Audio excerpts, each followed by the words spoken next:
Alright guys, welcome to my channel guys. So today is the 20th of May 2025. Alright, so in today's update, this is strictly matters about Simon Ekpa and Nnamdi Kanu, and this is with regards to what is currently happening to these two leaders of the indigenous people of Biafra. All right, so someone like we see on social media, how people normally broadcast and say the Southeast governors will never allow these individuals to come out. Why? Because they knows very well that if these individuals comes out, and at the end of the day, they are able to achieve the vision of Biafra, that there is nothing to enjoy anymore. It's just like a bridge of glory. All right. So what is happening to Nnamdi Kanu and Simon Ekpa right now? It's not a new thing. All right. These things are designed to be. And the interesting aspect of it is that I strongly believe, just like you believe, that these guys are going to be out in no time. There is something happening in the streets of Abuja right now as I talk to you. Nnamdi Kanu's picture is pasted everywhere with Nnamdi Kanu's name and Nnamdi Kanu's and with a description of of a threat of what Nnamdi Kanu should be expecting when he comes out of the cell. All right. So I'm going to also let you guys to listen to one of our brothers that is going to do the analysis proper. And I want you guys to pay attention to the video so that you hear where the problem of these leaders actually came out from. The reason why the Southeast governors would never allow these individuals to come out. But I bet you, whether they like it or not, we are hoping and expecting that the mercy of God will come upon these ones. That they're definitely coming out, because there is nothing wrong with self-determination and there's nothing wrong with someone coming out and saying, I want to be on my own. Just like a child leaving his parents' house and his parents ask him, where are you going? Say, I want to go and live on my own. I want to be independent, all right? So let's go straight into the video and see all that happened in this particular video, and we'll be right back. Supposed Nigeria government, the Okpemo Stupid Service, from the Daura Secret Service to the Okpemo Stupid Service, DSS they are called, currently persecuting Nnamdi Kanu on a trumped-up charges that this will be the second time. The first time they pushed it got trashed in their own court, that they got so scared that they couldn't respect their own court judgments. Now they are still holding him. However, they are not satisfied. They went as far as recruiting criminals, arming them to kickstart an armed struggle in the eastern part of Nigeria so that they can link that to Mazi Nnamdi Kanu. Still, it's not working. Then they have resorted into publicly, right, defaming him, and at the same time, putting a target on his back by calling Nnamdi Kanu the enemy of Nigeria. Somebody said, and they put up posters in Abuja. To what purpose? Like, what the heck, man? That was my reaction when I saw this. In and out of this Federal High Court,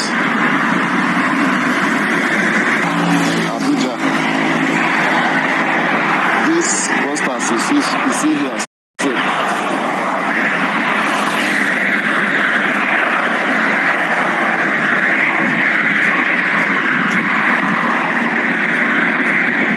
Placed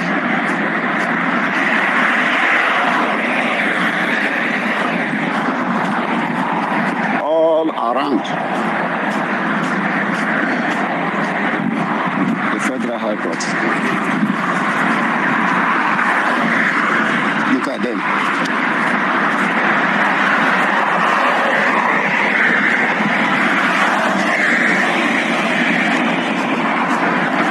Look at them.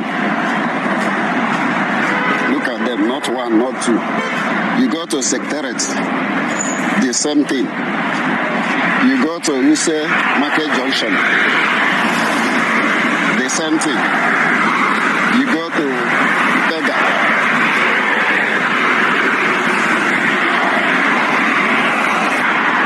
the same thing. Bega Junction that leads to Express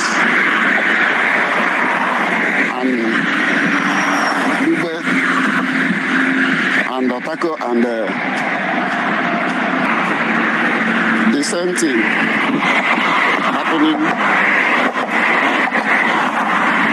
They place it all over.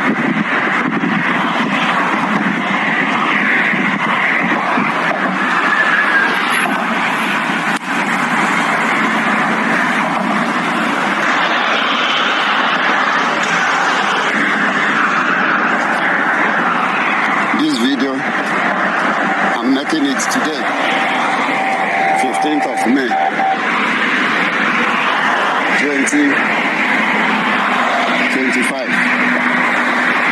This is what we see here.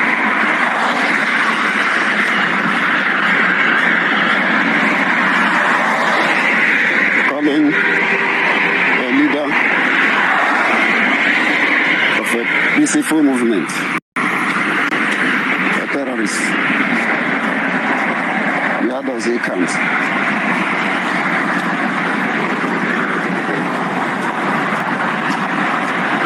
A man who is advocating for the freedom of his people.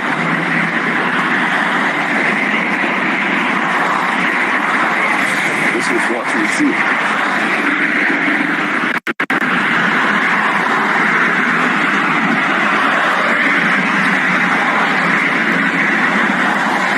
But one thing is sure, that in all these things, victory is ours.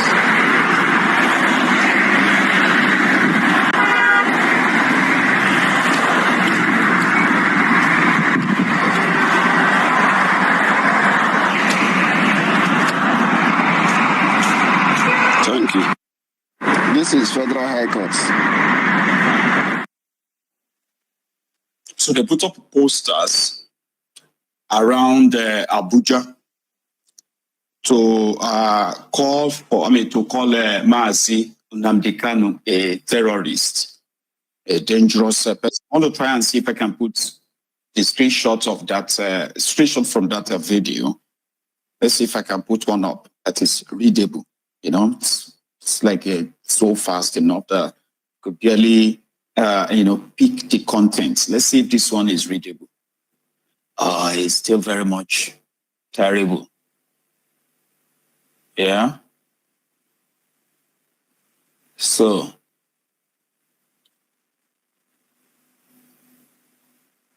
federal government,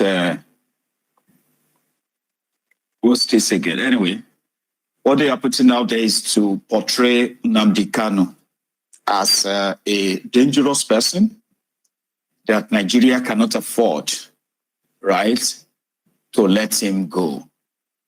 Or your court says that he's committed no crime. So who started this campaign against Mazi? And I hope somebody also will print Mazi Nnamdi Kanu's posters, right? That says all the warnings he gave to Nigeria when he warned Nigeria, right? And Nigerians, and where Nigeria is set today. And always boldly say, the man who saw today, yesterday. And also boldly write it on top, prisoner of conscience, Mazi Nnamdi Kanu, leader, indigenous people of Biafra, IPOB, the man who saw today, yesterday. Then you list that and print that, print that and paste it all over Abuja as well. That's not too much of a thing that anybody can do, is it? It is not. They are trying to be petty, cheeky and all that, right? But at the same time, okay, you can actually play the game with it. Believe? It's unbelievable. Clowns. Nnamdi Kanu hate posters in Abuja the other day, and also with the new evidence on the murder of Ahmed Gulak that was released in court also in the last sitting. It is obvious that this case is taking another twist because it looks like there are people that want Nnamdi Kanu jailed by all means. In this video, we'll be looking at the 7 people who may likely want to see Nnamdi Kanu jailed and their reason why. Please watch this video to the end because number 4 will shock you. Let's go straight in. Number 1, Muhammadu Buhari. For sure, of course, it's very obvious to all of you who are listening now, because when Buhari took over presidency of Nigeria, Nnamdi Kanu was just coming up that time. He just started Radio Biafra, and that was the moment when he was at his peak, and you know very well that the IPOB also was very active in that moment, and they held lots of protests demanding their freedom of Biafra, independent states. And those moments were very, hurtful for Buhari because it really dragged his, regime. The IPOB really did a lot of damage to Buhari's regime because they held lots of protests around Nigeria, both Rivers State or Anambra State, leading to actually the arrests and prosecution, incarceration, and actually deaths of many, IPOB members. So it was like a cat and rat game between Nnamdi Kanu here and Buhari there. There was no love lost between the two. I am telling you, the whole first tenure of Buhari was all protest, was all IPOB, was all free Biafra, was all referendum. And Buhari did not find this funny at all. And also remember that when at the time, Nnamdi Kanu also saying that Muhammadu Buhari was actually dead, and who is in Aso Rock is no other person but Jibril of Sudan. And you recall that he actually had Nnamdi Kanu arrested. Yes, he was arrested, though later released, but later, his house was invaded and he escaped. But Buhari did not stop there. Buhari swore that he was going to hold Nnamdi Kanu, accountable for his actions. Buhari at a point made Nnamdi Kanu a personal problem. It became a personal problem for him and a top priority to, have this man back to the country and made him to face the wrath of the law. And that was why Buhari actually did everything possible, pulled all the strings to rendition him back from Kenya. And since then, it has been one way through trying to see this man face justice. And that was why Nnamdi Kanu was brought back to the country, bundled back to the country, and thrown in the DSS dungeon. And even any opportunity that the court had given Nnamdi Kanu, victory or struck off his case, they still held on to him. That is number 1. So Muhammadu Buhari, number 1. Number 2, and just wait till you hear number 2. Number 2 is no other person than the FCT minister, Nyesom Wike himself. Yes, for those of you who remember, when Wike was the governor of Rivers State, you remember that the IPOB had held a protest and Wike had to crack down on that protest, leading to a back and forth between him and Nnamdi Kanu on his broadcast. That act of Wike, hurt Nnamdi Kanu so much because it looked like Wike was actually attacking his people. And Nnamdi Kanu actually put a bounty on Wike's head for his capture. Wike, as you all know, is a man that has a very strong ego and doesn't take lightly to such threats. So Wike held onto his own, self and held onto what he believed in and still cracked down on most of the IPOB members, living in Obigbo and other parts of River State, of which some people, even said that it wasn't about IPOB alone. It was about maybe the larger ethnic group itself. And that did not go down well with Nnamdi Kanu. And till today, that puts two of them at loggerheads, cats and rats. And fast forward till now, Wike is the minister of the FCT. So you can remind me where those posters, those hate posters, were found. Your guess is as good as mine. So Wike definitely is one man that allegedly, definitely will not mind seeing Nnamdi Kanu rot in jail. That's number 2. Let's see who is in number 3. Number 3 is no other person than Hope Uzodimma. This one is very simple. It's very clear, very open. Everybody knows that the first name that comes out of Nnamdi Kanu's mouth during his broadcast is Hope Uzodimma. Sometimes he even adds a little phrase, Hope Uzodinjo, just to show you the kind of, enmity and hatred that he has for the man, for the governor himself. Personally, I don't know the reason why, Hope Uzodinma, always the first name on his mouth during his broadcast is Hope Uzodinma. And definitely speaking, he has picked a battle with Hope. And for a long time, they have been at loggerheads. I don't know what Hope did. I personally don't know how Hope's name came into the fray, but maybe you can remind me in the comment section. But what I'm here to say is that he made Hope Uzodinma his personal, enemy. And I'm sure Hope Uzodinma definitely will repay the favor, because right now, I don't see anything wrong if Hope Uzodinma decides also to seek for his his incarceration by any means possible, making Hope Uzodinma one of the 7 people who want Nnamdi Kanu jailed, except and proven otherwise. That is number 3. Now you can imagine who is in number 4. You can imagine who is in number 4. Is Miyetti Allah Cattle Breeders.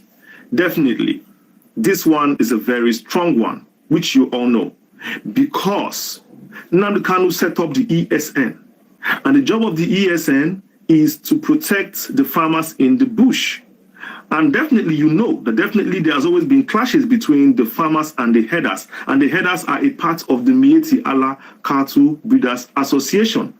And definitely, these ESN members have had lots of clashes with the herdsmen because they are protecting the farmers. So by so doing, definitely they will have clashes with the herdsmen. And it has led to a lot of loss in the side of the herders also, leading to a deep hatred between the Miyetti Allah and Nnamdi Kanu himself. So definitely, it is obvious that the Miyetti Allah will not want Nnamdi Kanu to come out of this incarceration. In fact, they want him deep in the dungeons of prison so that he does not come out to give his men, maybe his men will have that command and control again over their activities in the bush. Because as you know, these headsmen, they all have a field day. They all have a field day in the bushes where nobody seems to have control over them. And definitely, ESN under Nnamdi Kanu, had a way of checkmating some of these activities. So definitely, the Miyetti Allah group are some people that definitely will not want to see Nnamdi Kanu out of prison. In fact, they want to see him deep in the dungeons of prison. That is number 4. Number 5. Guess who's on number 5? Your guess is as good as mine. Ohaneze Ndi Igbo. Definitely, Nnamdi Kanu also has a phrase for them. He say, Ohaneze Ndi Ori, Ohaneze Ndi Nka, Ohaneze Ndi Nka. Lots of names that these people have been called. And that there is no love lost between them. He just doesn't like them for any reason. And definitely the enmity has, been on for long because he has blamed the Ohaneze of not doing enough to protect the Igbos in Nigeria, of protecting the indigenous people that the body was actually formed for. He actually accused them of always engaging in national politics of interest, of power, and of their personal, pockets. And for that reason, the Ohaneze itself, as a body, also repay, the hatred that Kanu also, has shown to them by also going against anything that Nnamdi Kanu stands for. Of recently, you can see that the Biafra Day, which holds on every end of May of every year, has been renamed to the Igbo Day because that Biafra Day was coined actually by Nnamdi Kanu. So the Ohaneze now has changed the name to Igbo Day. That shows you that there is no love lost between them. In fact, that changing that name has gotten, on the nerves of lots of, Igbo groups around the country and beyond, including the IPOB and other groups who have come to say that the changing of the name of Biafra Day to Igbo Day is an insult to even the wider groups that fought for Biafra, who include the Ijos, the Ishekiris, the Igalas, and the Bibios, and a lot of other groups that fought for that war. So are you calling all of them Igbo also? That definitely the Biafra had a way of, being stretched further than limiting it to only Igbo. So Ohaneze and Igbo are a people that definitely will not want to see Nnamdi Kanu out of the dungeons in his own. In fact, they are one of those people that will likely want to see Nnamdi Kanu jailed, allegedly. Jailed, if possible. That is number 5. Number 6, and your guess is as good as mine. Number 6 is the military. You know the military, they've been stretched around the country, keeping the peace, fighting Boko Haram, fighting ISWAP, fighting Lukarawa, fighting this and that, fighting, they're everywhere fighting everybody for the peace and sanctity of the country. And they're even in the southeast, going after unknown gunmen, a lot of other groups that are here too.